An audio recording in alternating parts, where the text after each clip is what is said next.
Well, good afternoon. We do want to welcome you to this panel on the sanctity of life. We want to thank Focus on the Family for being our sponsor.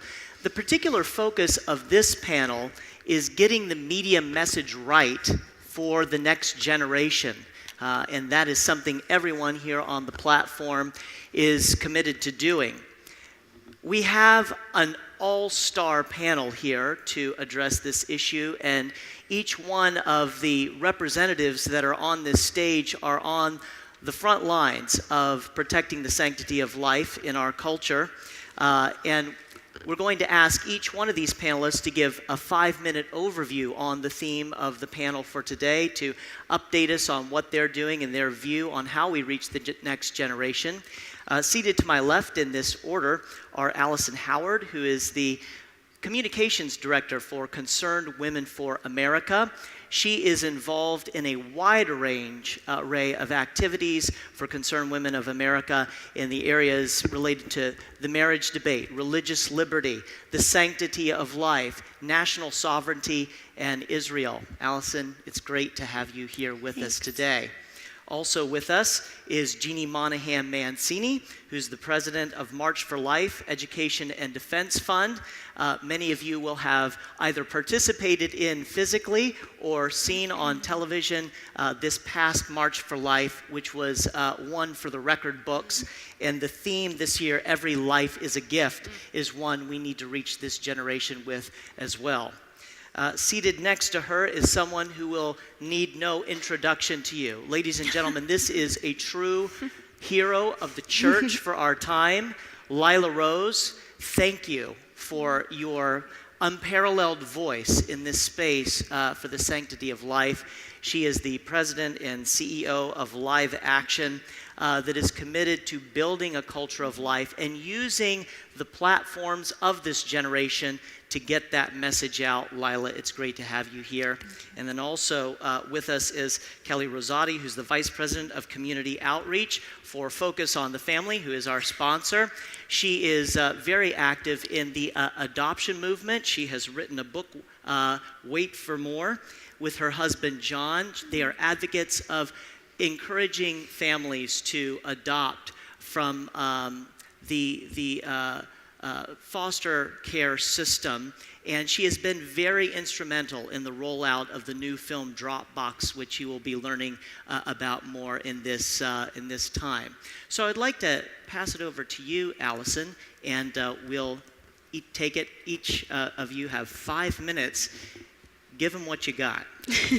Well, thank you so much, and thank you all for being here. And we talked a lot this week already about sharing stories, and I just want to thank you guys, because this life issue is something that I've seen progress being made because of individuals like you, organizations like those that are up here and represented here today. Part of my story is being in a family that has loved life. My father was orphaned as a baby and never adopted out of foster care. Now we have 2 foster care boys with us at home in New Jersey. And so, to make a very long story short, I've grown up inundated in a culture of life and how important choices are and advocating for life is. Unfortunately, a lot of my peers and this generation is not in that same element. They're not in that same atmosphere. When we talk about the life issue, I want to be really careful, because looking at you all here, the numbers before me, just because of the work I do, pop into my head about the fact that there are women and men in here, on this panel even, who have personal abortion stories that are very close to them. And I want to be redemptive in my tone, and I think we all would encourage you to do the same. That when we talk about life, we're talking about the fact that we are sitting amongst people who are struggling with the after effects of that, whether it was their own, it was their spouses, someone close to them, or even their parents. That, for me, as a young person, frames everything. This is personal. And I encourage you, and I've challenged myself, that in order to answer the question, how do we address the next generation, I have to ask myself a very personal question, and I challenge you with it today. For you, as parents, pastors, reporters, if you were faced with an unplanned pregnancy, what would it take for you to choose life?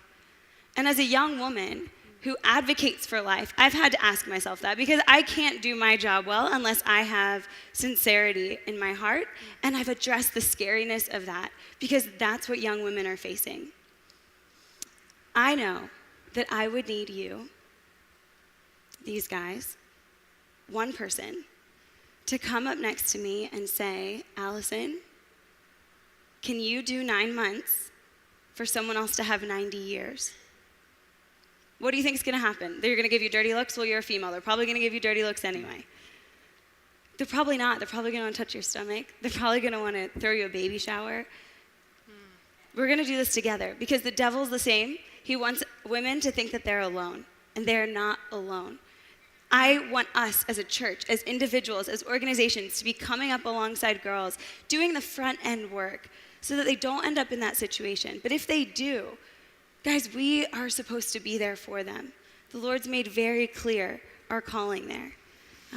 And we can't fix the problem unless we know what it is. So I just want to put a couple numbers in front of you today. 51% of women obtaining abortion in the United States are under 25. And 40% of minors getting an abortion say that neither of their parents knew. Okay, we would be remiss and we would be wrong to think that that's not some of our girls. Our church girls that have grown up in Bible studies. And some of them I'm friends with and know. And it's harder for them, honestly, to talk to the church about it than it is to talk to the world about it. I want us to be loving and redemptive and compassionate, because we're supposed to be number one, but also that's how we change this culture. So in reaching millennials, in reaching young people, I think we have the tools in front of us and the resources to really do well in telling them that there is hope after any mistake. I put it this way. If we all traveled on a mission trip and went to another country and we saw children drinking from a well and they all got terribly sick, we would have two choices. We would either treat their sick stomachs with Pepto-Bismol and leave, or I'm pretty sure most of us would want to go and fix the well. The stuff that these groups here are doing and that you're doing by continuing to be courageous and brave and be a resource and do the hard work of advocating for life is cleaning the well so that my future kids can have a chance at understanding the sanctity of life and the dignity of human life. My generation cares deeply about things like sex trafficking, anti-pornography work, and protecting women. In fact, 2 elections were debated and fought on the so-called war on women. But what about the war on little women in the womb? Half of the babies terminated are women. And so if we can start talking to young people in a way that they are smart enough to get this, and they want that help, and they want to keep pushing. You go to the March for Life, and it's a lot of young people saying, we are the pro-life generation. And it warms my heart every year, and it's just getting bigger. So thank you for being a part of it, and I really do look forward to hearing what everyone has to say on this panel. And again, there's work to be done. The work is not over. More than, I believe, 200 pro-life laws were passed in the States in the last 4 years. We're making progress, guys. We really are protecting women and helping reconcile and reunite families. So thank you. Thank you, Alison. Thank you. Jeannie? Great, thank you. Beautiful. Yes, that's appropriate. Thank you.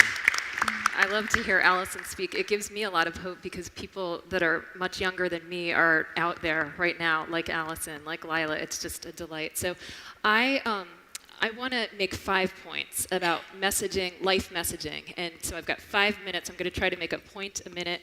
This is for you if you're talking to your friend who's in a difficult scenario, if you are running a radio show, if you are giving a talk, if your daughter comes to you in an issue.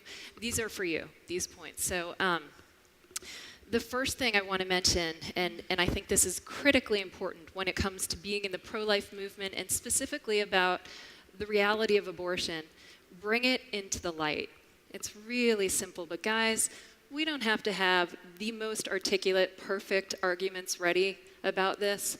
We don't have to have the perfect apologetics. All you have to do is show it for what it is. And this is true in the positive, and this is true in the negative. So on the positive side, look at ultrasounds and how advances in science and technology support everything that we're about. It's not against what we're doing, it's for what we're doing. You look at the beautiful picture of a heart beating on an ultrasound at such a young moment in that baby's life, and it's convincing to that woman who's experiencing an unplanned pregnancy. The flip side is true as well. I'll never forget the time I heard a woman from Iowa tell the story of being trained to be a Planned Parenthood worker and how her first day on the job, she had to go to an abortion clinic and watch abortions being done all day because they had to see if she was up to the job.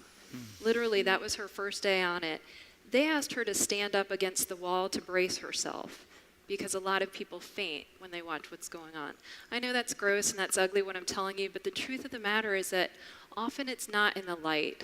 And I think that it's our job just to show it for what it is, and this is true of post-abortion syndrome as well, that women suffer tremendously after they've been involved in such a decision, as Alison mentioned. And that's going to lead right into my second point, which just piggybacks very much on what Alison said, but I think it's important enough that I have to say it again.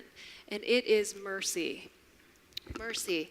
Always, always, always, always. If you are speaking to a group, if you're doing a radio show, always know that there is someone there who's been involved and that they've got wounds. And by God's grace, hopefully they've been healed. But here's what you need to take 15 seconds to say. I'm just going to stop right now and say it. I know someone sitting in this room has been involved, possibly with abortion. There is always hope and healing for you out there. There is nothing that's bigger than God's love. Nothing in this world. And I would like to talk to you afterwards if you're struggling with that. I can set you up with the right people. And so I put that out to you to say that, and I put that out to this crowd if anyone wants to talk afterwards. Always have mercy. This one might be a little bit controversial, but I really want to say it. And Bethany, who I work with, mentioned that she thought I should mention this as well. When I was praying, it really came to me. Might sound like contradictory because when I was praying, this came to me. But when we're talking about abortion in the public square, I would offer that it's best to use philosophical and science and reasonable and arguments along those persuasions versus theological. And here's why. Because we can argue it from a natural law perspective, and that speaks to everyone. Now, let me just say my religion is the most important thing to me in my faith and my relationship with God. It's the most important thing to me, and this is a spiritual battle. However, we need to be able to address this on a human law perspective, on a natural law perspective, and really it's not hard to do. It speaks to young people very much too, especially when you use the language of human rights. Abortion is the human rights issue of today, and young people know that. So that's just a quick point I wanted to make. Alison embodied the next point very well, that we need to use personal anecdotes when we're talking about these issues. I'll never forget the time I got a call from a dad, whose daughter died from legal chemical abortion in California. And when I'm debating, the Planned Parenthood director or someone who says abortion is safe and it's legal and, it's good for women's health, I can refer to the time that I talked to Holly's dad, who went for a safe, legal abortion, and she's not with us anymore. And it's a sad story, but these stories are things that we need to tell in our own stories from our lives that we're okay with talking about. And the last piece of advice, notwithstanding that public square comment I just made, is pray to the Holy Spirit. Again, this is a spiritual battle. I have to tell you, literally, in my entire time working in the pro-life world, I've never had God not show up for me in a speech, in a debate. It's like the Holy Spirit is just waiting to jump in if you open it up a crack, because God is using us as his tools. And so have confidence and speak up on behalf of those who can't. So thank you very much. I'm over my time. Thank you. Thank you. Lila? Well, it's definitely a beautiful thing that millennials, my generation, that many people today care about a lot of things. So there's always a cause around the corner, and the church often is talking about causes. I mean, the world, and you turn on the TV, and there's different causes that are being debated and discussed. And what gives me a lot of hope in getting involved in this cause at a very young age was that when you allow someone to have an encounter with the humanity of the unborn child, when you allow them to actually see that child for the human being, the precious tiny human being, and even by the end of the first trimester, you can see the fully formed tiny child. I mean, all the organs are present by the end of the first trimester. When you allow someone to have an encounter, it's transformative. And then when you also are courageous enough, or you give someone the opportunity to see what abortion does to that child, it is also transformative. And when I was 9 years old, I had my own encounter. I'm 26 now and have been involved in the pro-life movement for over 10 years. But it was seeing an image in a book that I found in my parents' house, but it had the image of a child in the first trimester who'd been the victim of a suction abortion. And my heart was cut because I could see that this was a life. I could see arms and legs, a newly forming little face. And so what we work to do at Live Action, and what I would encourage all of us to do, is, first of all, everything we do it with the mercy and the love of God, because that's been shown to us first. So I want to echo that. But then we're courageous. We're courageous in calling this fight for what it is. This is the greatest human rights abuse of our day. We're talking about the weakest members of our society, whose fundamental first human right, life, is being stripped from them. Over 1 million of children are lost or killed by abortion every year legally in our country. And for every child that's killed by the violence of an abortion, there's a woman, there's a father, there's a mother, there's a family that would have been, there's a culture that's wounded and hurting. So as millennials, we're faced with all these causes: sex trafficking, efforts to fight for the environment. There's some more misguided causes out there that were talked about, I know, recently. And all of this is because we're hungry to fight for something. We want our lives to be meaningful. And this is, I think, key to our messaging success as a movement, is that we're tapping into a desire that we were given by God to stand up for the weak, to stand up for the hurting, to be compassionate.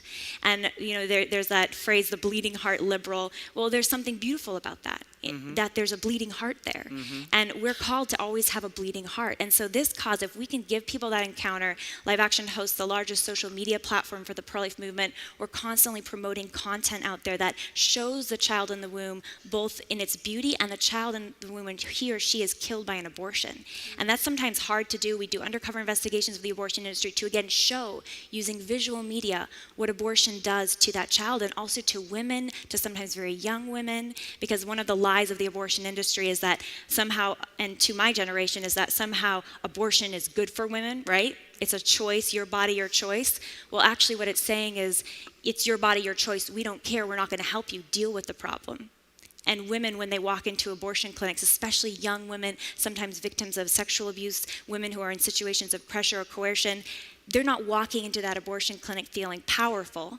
They're walking into that abortion clinic because they feel powerless, because they feel abandoned, because they feel this is the only way in order to achieve the success in their education or their relationships or whatever they're doing in their lives.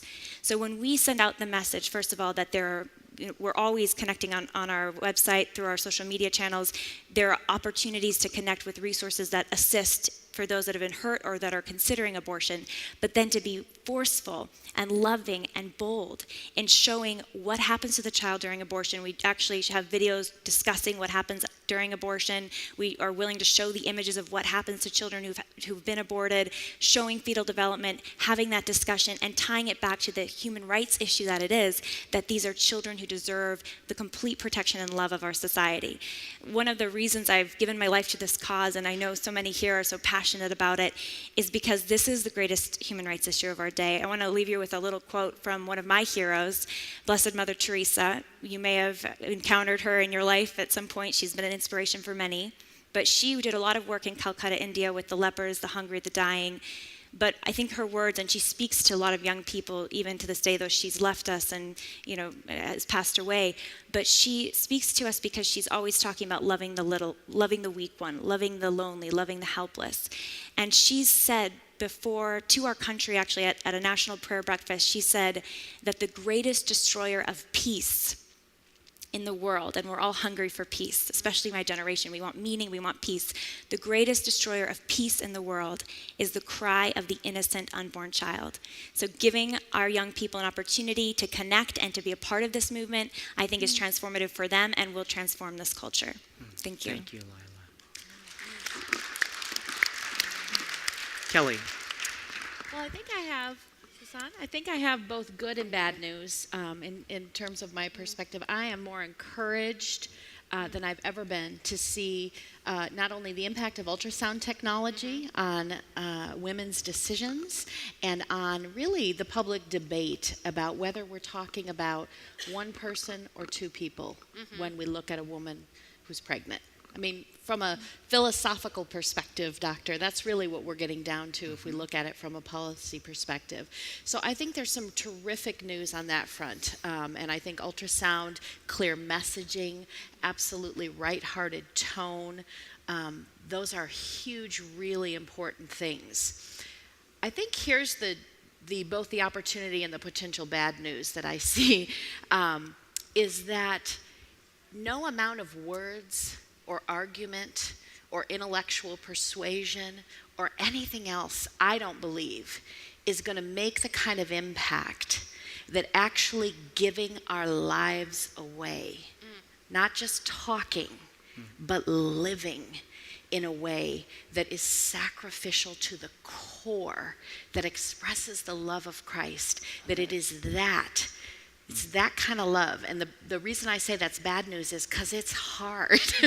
It's not easy to do that. It's not easy to do the kinds of things that we need to do in order for the world to see and be persuaded, I think, about the dignity and sanctity of human life. And so one of the things I want to do right now is show a little clip of a film that we have coming out next week, March 3rd, 4th, and 5th in theaters across America that I think embodies the sanctity and dignity of human life, and then talk about, on the other side of it, just a couple of the lessons that I feel like I've learned getting to be a part of this and talking about pro-life across the country these last few months. So if we could watch this is a film called The Drop Box. I'm going to let you watch it first before I talk about it.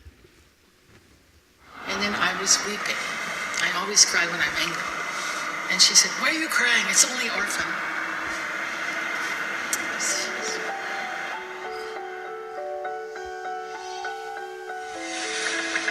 The baby box is South Korea's first and only box to collect abandoned infants. Hundreds of unwanted babies are abandoned on the streets of Seoul, South Korea every year. Tragic loss of life moved the pastor said to set up a way for saving unwanted babies. 위험함 속에서 버려진 아이들이 있고 또 길거리에서 그래서 이제 베이비 박스라는 것을 만들게 됐고 그리고 정말 안도를 잘 알았습니다.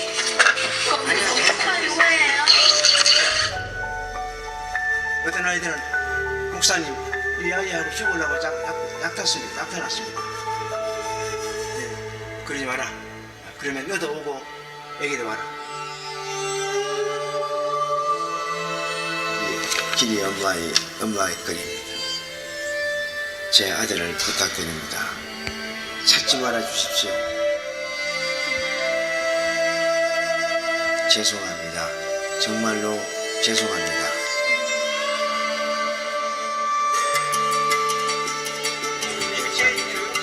누구야? 이 길이 영어 이름은 빅토리. 빅토리. 그래서 그 아이들이 이 세상에 필요 없는 존재들이 아니고 하나님이 쓰시고자 이 땅에 보내셨어요. 여기 이제 가정에 20명이나 한 그 아이들이 좁은 공간에서 많이 살고 있으니까 특별한 공동체가 다른 것은 아버지 어머니가 있기 때문이죠. 또 하지 않는 일, 그리고 버려질 수 있고 또는 나라에서 하지 않고 있는 이런 일들을 하시는. Even if there's just one person that really cares about children, it makes such a difference. They're just human beings, just like anyone else. They have the right to live. 이제 이 문제가 한국만의 문제가 아니고 문제가 아마 세계적으로 이 아이들이 이렇게 밖에 버려서 희생당하는 아이들이 많으니까. But these children, they're helpless, they're voiceless. Who's going to speak for them? 이 아이를 보내면서 다시 한번 내가 헌신을 했어요. 하나님, 이 아이들에 대해서 죽겠습니다.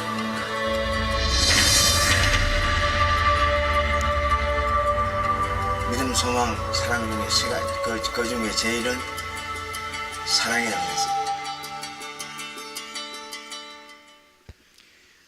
The promise and the perils of technology. Kelly, can you tell us Yes. where the website is where they can see that bet. trailer again? Yeah, it's the Dropboxfilm.com, thedropboxfilm.com, and it's very quickly about a pastor in South Korea who built a mailbox, a baby box on the outside of his church to save babies that were literally being thrown away on the streets. And what this pastor did is he stepped up and he said, I'm going to give my life for these kids. Don't throw the children away, bring them to me.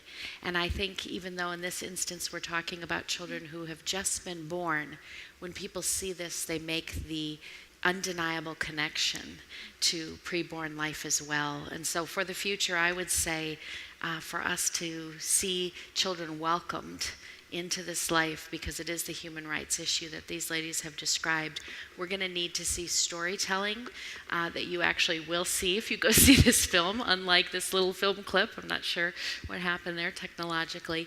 We're going to need to do better storytelling that captures the hearts and not just the minds of people. And we're going to also need to continue to see sacrificial love played out, so that we have earned the right to be heard, and that we are, in fact, the people willing to give our lives for those without a voice. Thank you, Kelly. Time is short, so I want to get this one out in front of you. I'm the president of a college in New York City on Wall Street. We're at the aorta of the principalities and powers of this world.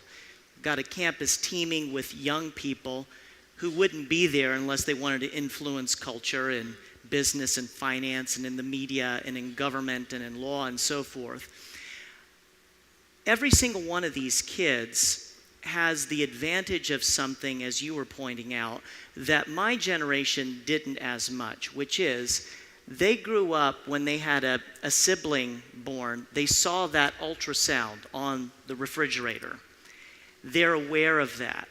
So we're living in a world now in which the abortion industry can no longer play dumb or act like, oh, this is just an appendectomy. This is just fetal tissue. This generation knows better. I've seen a subtle shift happening, and I think, Lila, I'll ask you to address this first, and then I'd like to hear what all of you have to say. But I've seen a shift in which, because they know they cannot take the moral high ground anymore, they're now essentially saying, the abortion industry, abortion kills, but that's okay. Now, how do we reawaken the moral imagination of young people, let's face it, who are confronted with porn from a very early age, who have seen so much violence in the media, as the Apostle Paul said, whose consciences in some cases have been seared with a hot iron. What do we do to try to recapture that passion and fervor, which is definitely there? We know that there are so many with us, but how do we reawaken that moral imagination? What is working in your experience? What reaches them? That is such a good question. And to further compound the problem, I'll throw this in there. There's also the conspiracy of silence. So you have most of the elite academia, Hollywood, news media, everybody isn't wanting to talk about it. And if they do, it's only in that context that you described, which is that it's fine. It's just, par for the course. Sometimes people have to get killed in your path of life, basically, and they don't really call it a person, but it's sort of a sad thing. Let's just get over it together. I mean, a couple things to think about here. First of all, this country is very diverse. There's a lot of different people with different stories, and we share share similar experiences, but different ones as well. So I say that to say, giving people the encounter, and one of the ways we do that is investigative journalism, especially visual media, to tell the story of the unborn child, to tell the story of what happens in an abortion clinic, to do it in a savvy, news media, smart way so that it gets coverage, to extend that coverage through social media networks, we found to be extremely effective in reaching millions of people and in moving the dial. And we get a lot of feedback about people who are choosing life, who want to join the movement, who want to have changed their minds. We see that feedback a lot, and it's very powerful to get to see that. So doing that is very important. But another piece of that too is, I think, similar to what you were saying, which is a great point, because our culture in some places and spaces has deteriorated so much, and there's so much woundedness, and there is that burnt out conscience amongst many. We are called more than ever to be that living contradiction of people who recognize the dignity of people in ourselves and the ones that we encounter. Because you talk to someone to be pro-life who's thinking about committing suicide, they're a 17-year-old who's cutting themselves, who's in all kinds of sexual relationships, who's struggling with a broken family situation, whatever it might be, you're not going to get that far. It's hard, it'll be hard to get far unless you show them how much you care for them, and you be loving in the people in your circle, and you go outside of your circle to make an intentional outreach to people to be a friend to them. And then, of course, bring your pro-life conviction along the way. But pro-life conviction isn't just anti-abortion, although we have to be very strong about that. But it's also recognizing that people are hurting and meeting them where they're at. So it's combining the two. Yeah, if I could jump in. I think that's such a good point. The bottom line we have to recognize, I think we have to have an entire cultural shift as well around the notion of adoption. Because the bottom line is, until people stop getting pregnant when they didn't want to get pregnant and are not able to parent, there's only one other life-affirming choice, and that is to consider and to make an adoption plan. And there is such a stigma still around the idea of adoption. It's as if it needs to be spoken about in hushed terms. It's as if it's something bad and we don't really want to talk about it. But the bottom line is, given this culture in which we live, unless people stop having unintended pregnancies, there's only one choice. And I will say that in our work, one of the things that we found is it's not just out there, it's not just in the culture that there's a stigma about adoption. It's absolutely in the heart of the church sometimes, and it's even at the heart of the pro-life movement sometimes, because there's an idea that how could you not want to parent if you are facing an unexpected pregnancy. And there have to be able to be the conversations that say, this is one of the most selfless, best choices you could make as a mother, as a birth mom, to be able to provide for your child what you may not do.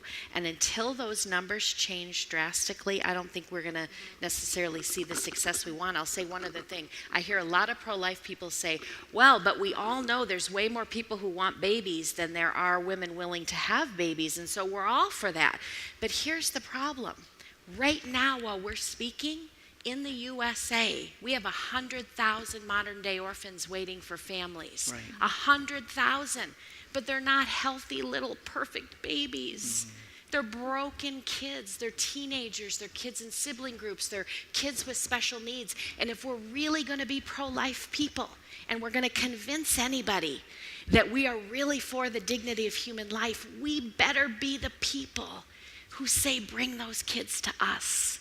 And I really believe that until and unless that happens, it's going to be difficult for us to gain the moral high ground and to be able to persuade and convince people, not just in their heads, but in their hearts, that there has to be a better way.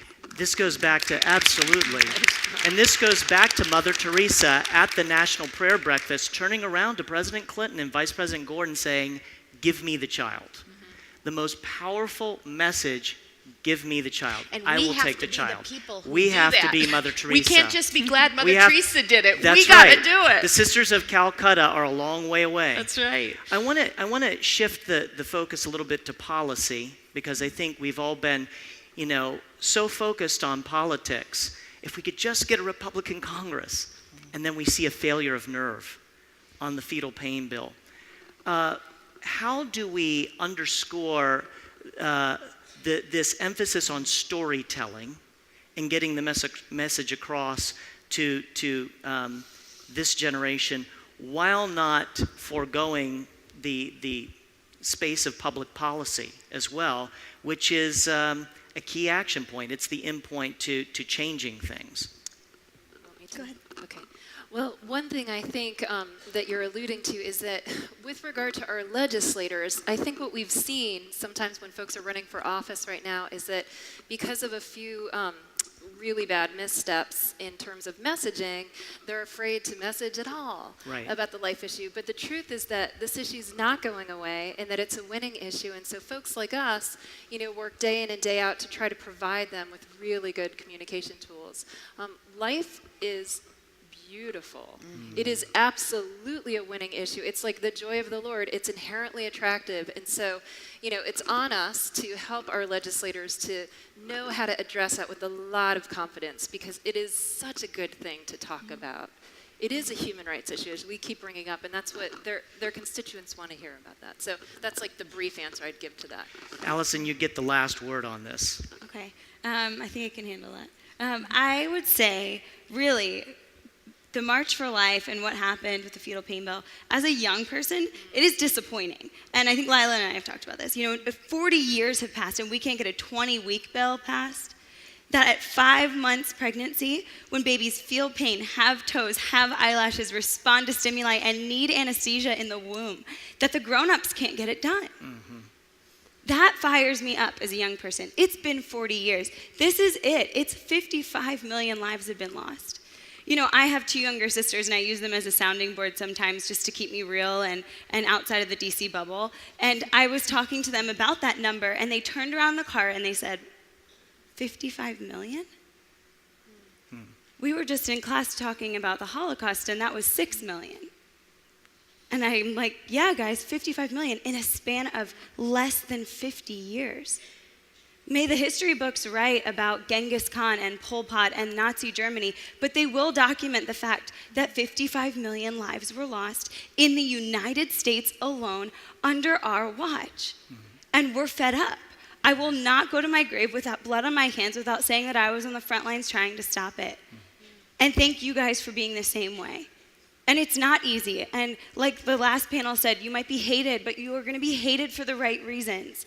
And you're going to be the ones that when someone's in a crisis pregnancy, which I've seen happen, and anyone at Concern for America during this season saw, gets a text from a girl that says, hey, I think I'm pregnant.